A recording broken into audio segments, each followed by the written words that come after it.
Hello, welcome back to another video on the channel. Welcome back to Mukba 11. Today we'll be talking about Man United's 4-0 victory over Bournemouth.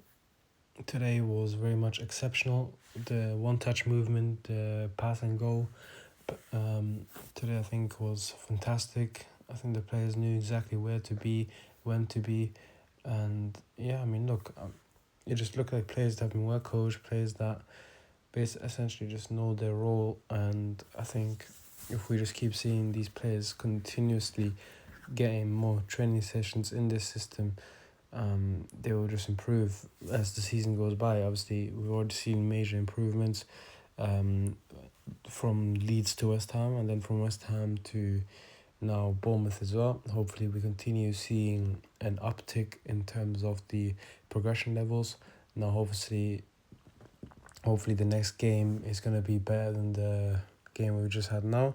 The game against Everton, which also should be the debut of Brandon Buemo, or how he likes to say Brandon Buemo.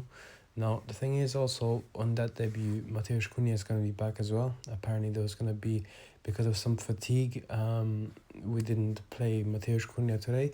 And in my opinion, that was a correct decision, because why would you play him that much in pre-season? Okay, because look, at the end of the day, the guy's been here he's been here long enough now. He's pretty much fit for the season, and you don't really want to increase the likelihood of him getting injured. So Mateusz Cunha not playing, I'm happy with it. What I'm not happy with is Sekou Kone not getting minutes, but instead we see Toby Colley on the pitch again, who was meant to be going out on loan, which generally doesn't make sense for me. But yeah, look, some surprise performances today will be Rasmus Højlund. I think he scored a very good header. There was some very good link-up play as well. His whole play was brilliant as well. Obviously, sometimes when he tried to kind of link up the play, you'd see some stray passes. Like, for example, in the second half where he kind of got lucky on the turn. He tried to, basically his confidence was so high up to the point where he tried to do like, you could say a spectacular pass to Amad Diallo. Wasn't really spectacular, but you could say that. There was an easy option in Bruno Fernandes, who was making a run. And also in the first half, it was like another pass to Dorgu that basically, I think, I'd say more because of the rain, etc., was too fast for Dorgu to get to. But yeah, Mason Mount, I mean, look, at the end of the day, I don't think he was pulling up trees or anything, but he got a very good assist and he was maintaining the ball quite well. And yeah, I mean, look, if he, let's say, doesn't get the assist, yeah, most people didn't even know he got the assist. To most people, he was just invisible. He was mostly just doing cardio sessions. One thing I want from Mason Mount this season is, regardless of the GA, I want him more involved in the game. I want to be able to go, okay, Mason Mount, you've played well. I don't want to be having to go, wait, Mason Mount's coming off. Oh, I didn't even know he was on the pitch. I don't want to see any of those moments. For me, I think Casemiro, he had a very bad stinker. I think he was the worst player on the pitch. Tom Heaton, to be honest, yeah, low-key, he's better than Onana and he's better than Baynder as well. Obviously, we still need a keeper, but should we not, like, if we do not end up with a goalkeeper, then Tom Heaton, you know what, feel free to start the season. Luke Shaw, I think he's building up every single game.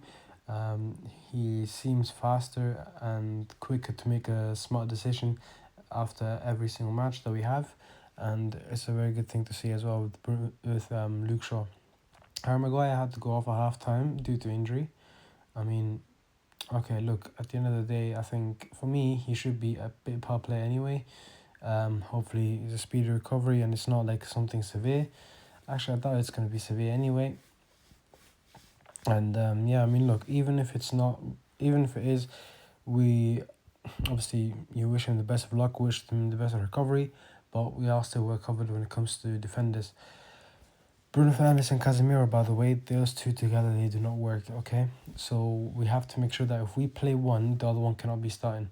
Unless Bruno Fernandes is playing as a 10 and Casemiro is playing as a 8, then maybe you could make a case for it. But yeah, I mean, look, there was not as much space for their position to make counter-attacking plays. The defense was much higher pushed up, which is something you love to see. The team I would say as a collective was pressing much better. Another player that I'm very impressed with, well, actually, I'll mention two, Amad Diallo and Patrick Dorgu. I mean, look, Patrick Dorgu, I think I've been impressed with him now, not just in pre-season, but also throughout the last season as well. I think the only reason people don't rate him as highly as they should be rating him is because of how much Garnacho was kind of dragging him down.